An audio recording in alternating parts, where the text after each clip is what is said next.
কি করো? তুমি এখানে কেন? ওকে। হ্যাঁ, তুমি কি বলে বের হয়েছে সেটা বলো বাসা থেকে। সম্প্রতি রেস্টুরেন্টে বসে এক যুবক ও যুবতীর একসাথে সময় কাটানোর একটি ভিডিও সামাজিক যোগাযোগ মাধ্যমে প্রচার করে দাবি করা হচ্ছে এই যুবক বৈষম্য বিরোধী ছাত্র আন্দোলনে সহ সমন্বয়ক এবং তিনি প্রেমিকার সাথে পরকীয়া করতে গিয়ে ধরা পড়েছেন।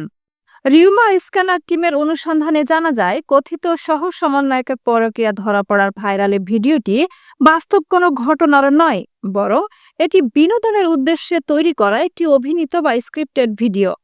এছাড়া ভিডিওতে থাকা যুবক নিশ্চিত করেছেন উনি কোনো সহ সমন্বয়ক নন। এ বিষয়ে অনুসন্ধানের শুরুতে আলোচিত ভিডিওটি পর্যবেক্ষণ করে উক্ত ভিডিও থেকে কিছু স্থিরচিত্র নিয়ে রিভার্স ইমেজ সার্চের মাধ্যমে সাদিজ নামের একটি ফেসবুক পেজে 2023 সালের 26 এপ্রিল পরকীয়া প্রেমে হাতে নাতে ধরা বন্ধুর সাথে দেখা করার নামে পরকীয়া প্রেম, বাসা থেকে লুঙ্গি পরে বের হয়েছে যাতে ধরতে না পারি শীর্ষক ক্যাপশনে প্রকাশিত একটি ভিডিও খুঁজে পাওয়া যায়। এই ভিডিওটির সাথে আলোচিত ভিডিওটির হুবহু মিল পাওয়া যায়।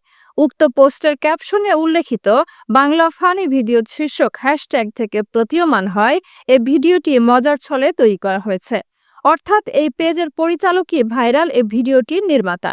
এছাড়া একই পেজ থেকে গত 19 জানুয়ারি পুরনো ভিডিওতে লারা দিল কে শীর্ষক ক্যাপশনে উক্ত ভিডিওটি শেয়ার করে প্রকাশিত একটি পোস্ট খুঁজে পাওয়া যায়।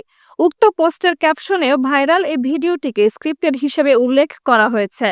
পরবর্তীতে অধিকতর অনুসন্ধানে ভিডিওতে থাকা যুবকের ফেসবুক অ্যাকাউন্ট খুঁজে পাওয়া যায়।